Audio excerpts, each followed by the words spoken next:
안녕하십니까. 법과 사회 강의 제5강을 시작하겠습니다.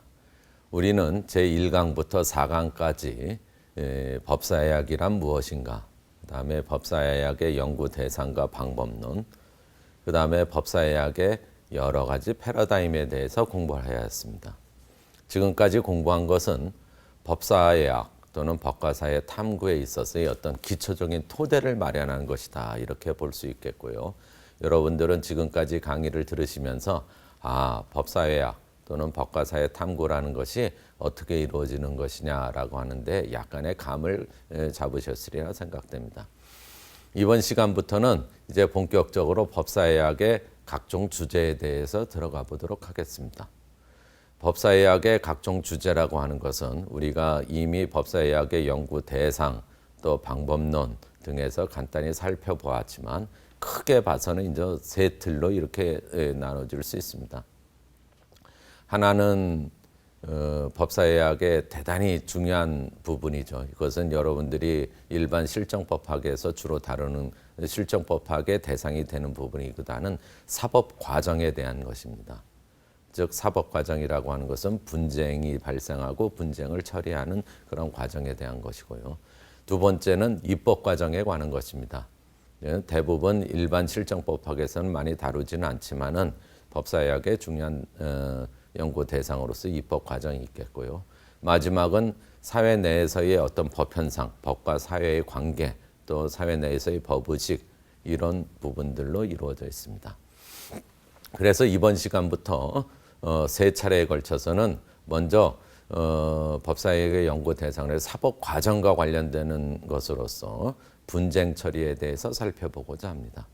이번 시간에도 우리 교재의 공동 집필자이신 동국대학교 김도영 교수님을 모시고 함께 강의를 진행하도록 하겠습니다. 김 교수님 안녕하십니까? 안녕하십니까? 예. 먼저 우리가 이 사법 과정의 첫 번째 주제로서 분쟁 처리하면 여러분들은 대개 어떤 걸 생각하십니까? 물론 이제 법학도니까 분쟁 처리의 가장 대표적인 제도적인 분쟁 처리 방식인 소송이나 또는 재판, 이런 것, 재판과 관련되는 걸 많이 생각하시겠죠. 그런데 우리가 이번 시간부터 살펴볼 것은 좀 더 이 재판, 소송 이것보다도 좀 더 폭넓게 이제 분쟁, 사회 내에서의 분쟁 전반에 관해서 한번 살펴보려고 합니다. 김 교수님, 이번 시간부터는 이제 본격적으로 법사의학 주제로 들어가게 되고, 이번 시간에는 분쟁 처리와 소송의 첫 번째 부분에서 분쟁 처리 일반에 대해서 한번 살펴볼 텐데요. 분쟁 처리라고 하는 것이 과연 법사의학 주제에서 갖는 의미는 어떤 것이 있을 건지 간단히 설명을 해 주시죠. 예. 그 사법과정, 입법과정 말씀을 하셨는데, 사법과정 중에서도 이제 두 가지로 크게 대별해서 볼 수가 있습니다. 하나는 지금 우리가 앞으로 한 3시간 정도에 걸쳐서 살펴보게 되는 말씀하신 분쟁 해결 또는 분쟁 처리라고 불리는 이런 영역이 하나 있습니다. 이것은 굳이 구별을 하자면은 민사적인 분쟁의 해결 또는 민사적 분쟁의 처리라고 말을 할 수가 있습니다. 또 하나의 영역은 사회 통제에 관한 것인데요. 다시 말하자면은 이제 범죄나 일탈, 이것이 법적으로 어떻게 처리가 되고 그것이 갖는 사회적 의미는 무엇이냐라고 하는 이런 측면을 또한 살펴볼 수가 있는데, 이것은 넓게 말하면은 법사회학의 한 분야입니다만은, 그러나 오늘날은 대개 독립된 분야로 독립이 되어 있습니다. 그것은 범죄사회학 또는 범죄학이라고 하는 분야에서 많이 다루게 되는 것인데, 우리는 이 중에서 특히 이제 분쟁 처리, 분쟁 해결에 관한 분야를 살펴보도록 하겠습니다. 예. 여러분들 어떻습니까? 여러분들이 실정법학을 배우면서 법이라고 하는 것이 도대체 무엇을 위해서 존재하는 것이냐, 이런 질문을 한번 던져보셨을 텐데요. 법이라고 하는 것은 사실 이제 여러 가지 의미가 있습니다. 인간들의 행위를 지침을 내려주는 거고, 또 인간의 자유와 권리와 관계되는 것들을 이제 부여해 주는 것도 있을 거고요. 그런데 그 중에 아마 가장 큰 부분이 아마 분쟁과 관련되는 것일 겁니다. 즉 사람들 사이에서 또 사람과 집단 또 집단과 집단 사이에서 여러 가지 다툼, 분쟁이 있을 때 이것을 해결해 주는 어떤 기준 또 그것 기준과 관련된 제도화된 여러 가지 장치들 이것들과 관련되는 게 법이다 이렇게 얘기할 수 있겠죠. 그래서 대개 실정법학 또는 법철학에서 법이다라고 얘기하면 법이 궁극적으로 도달해야 될 목적이나 이념을 이제 법의 이념 또는 목적으로 정의, 한목적성 또는 뭐 법적 안정성 여러 가지를 들겠지만은 이런 걸 통틀어서 정의, 법적 안정성, 한목적성 이것은 궁극에 뭘 위해서 존재하는 걸까요? 그렇습니다. 사람들 사이에서 갈등과 다툼, 분쟁들이 해결되는 그 상태겠죠. 그것은 곧 평화다 이렇게 얘기할 수 있겠죠.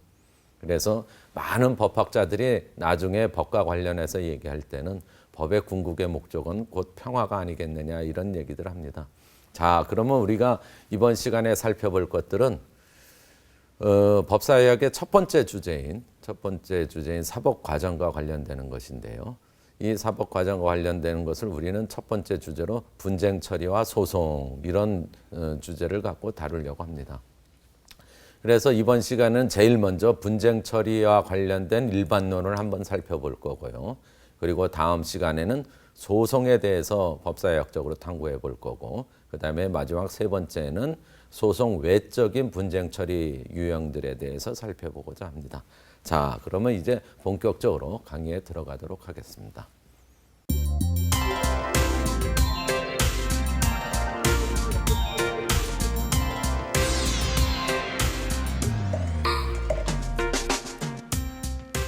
우리가 분쟁 처리와 소송의 첫 번째 것을 즉 이것의 일반론을 다룬다고 할 때 몇 가지 개념들을 간단히나마 정리를 해야겠죠. 분쟁이란 무엇인가? 분쟁 해결은 무엇일까? 분쟁 처리는 무엇일까라고 하는 걸 간단히 정리를 해야 될 것입니다. 그래야 이제 우리 앞으로 논의할 때 그런 기초적인 개념 정리를 가지고 이제 논의를 할 텐데요. 이것은 뭐와 관련되는 거냐면 법사학의 시각의 뭐랄까요? 이제 폭넓음 이것을 표현하는 것이기도 합니다. 일반적으로 실정법학에서 분쟁이라고 하면 법적인 분쟁이 된 거, 그 다음에 법원 또는 기타 비슷한 그것과 유사한 어떤 사법제도와 관련된 분쟁, 요것들만 가지고 이제 되게 이제 분쟁이라고 얘기하는데 우리는 좀 더 이제 폭넓게 생각해서 법적이든 비법적이든 또는 법적인 분쟁의 전초지에 해당되는 그 최초의 모습부터 시작해서 마지막 모습까지 좀 더 폭넓게 해서 분쟁을 좀 폭넓게 한번 바라봐야 우리가 분쟁 처리와 소송이라고 하는 부분들에 조금 토대가 마련되지 않겠느냐. 그래서 대개 분쟁이라고 하는 것은 어떤 사람들 사이 또는 집단 또 다른 집단 사람과 집단 또 각각의 이 구성원들 에이전트 요 사이에서 불만이 어떤 방식으로든 공적으로 이렇게 표출되는 거 그것을 이제 분쟁이다 이렇게 한번 정의를 해보겠다는 것입니다. 여기서 중요한 건 뭡니까? 공적으로 표출된다라고 하는 거겠죠. 공적으로 표출된다라고 하는 것이 분쟁이라면 공적으로 표출 안 된 건 어떤 게 있을까요? 여러분들도 느끼시겠지만 어떤 불만이 조금 이제 타인과의 관계, 타 집단과의 관계는 어떤 갈등 이런 것들이 있겠죠. 이제 불만, 갈등 이런 것들은 뭐 악감정 뭐 이런 것들은 그 공적으로 표출된 것이 아니기 때문에 이제 이 정도는 이제 갈등이다 이렇게 하고 우리가 여기서 다루려고 하는 분쟁은 그러한 불만들이나 갈등 이런 것들이 공적으로 표출된 그러한 것을 분쟁으로 하겠다 이렇게 한 거고요. 일반적으로 법과 관련할 때 우리는 분쟁을 얘기할 때 어떻습니까? 분쟁이 끝난 상태, 그걸 이제 분쟁 해결이라고 이렇게 얘기하죠. 그래서 대개 이제 법과 관련해서 얘기할 때는 분쟁 해결이다 이렇게 얘기하는데 사실은 우리 현실에 있어서 재판 등을 비롯한 사법 과정에서 분쟁이 완전히 해결되는 경우가 그리 많지 않겠죠. 물론 시원하게 해결되는 경우도 있겠지만 그래서 분쟁 해결이라고 하는 것은 사실은 현실에서 또 우리가 구체적으로 실제에서는 그렇게 많이 발견되는 경우는 아니라 그렇다면은 분쟁이 해결되지 않은 경우는 어떤 걸까요? 해결되지 않고 남은 경우도 있겠고 분쟁이 더 악화된 경우도 있겠고 다른 형태로 변형된 경우도 있고 또 그저 사그러진 경우도 있겠고 여러 가지 방식이 있겠죠. 그래서 우리는 분쟁 해결이라고 하는 것보다도 좀 더 정확히 표현하면 폭넓게 하죠. 분쟁 처리다 이렇게 표현해야 올바르지 않을까 이런 생각을 합니다. 그래서 분쟁 해결, 분쟁 처리 이러한 개념들에 대해서 간단한 개념을 갖고 이제 구체적인 분쟁 처리의 유형들은 어떤 것이 있는가라고 하는 걸 살펴보려고 합니다. 이 분쟁 처리 유형은 사회학자, 뭐 법사학자라고 할 수도 있고 사회학자라고 할 수도 있는 도널드 블랙이라고 하는 학자가 분쟁 처리 유형들을 여러 가지로 정리해 놨는데 그걸 토대로 해서 마련된 분쟁 처리 유형을 한번 살펴보도록 하겠습니다. 김 교수님, 이 블랙이라는 학자는 어떤 사람인지 또 이 사람이 정리한 분쟁 처리 유형들에 대해서 간단히 설명을 해 주시죠. 예, 도널드 블랙이라고 하는 학자는 전형적인 구조기능주의자입니다. 다시 말해서 우리가 지지난 시간 때 배웠던 구조이론을 대표하는 그런 학자다라고 생각을 하시면 되고요. 그래서 사회 구조에 따라서 분쟁의 모습이 어떻게 달라지느냐라는 것을 우리 오늘 이 시간에 한번 살펴보실 수가 있겠는데요. 이 블랙에 따르면은 분쟁 또는 매우 포괄적으로 지금 살펴보고 있기 때문에 좀 더 정확히 말한다면은 분쟁과 갈등을 다 포괄하는 것인데요. 분쟁이나 갈등을 처리하는 유형을 5가지로 구분을 하고 있습니다. 그 첫 번째가 자력구제라는 것이고 이것은 상대방에 대해서 공격을 통해서 분쟁을 처리하는 유형이 됩니다. 그리고 두 번째가 회피라는 것이고요. 이것은 상대방과의 상호작용을 끊음으로써 중단함으로써 분쟁을 처리하는 유형입니다. 그리고 세 번째가 협상이고요.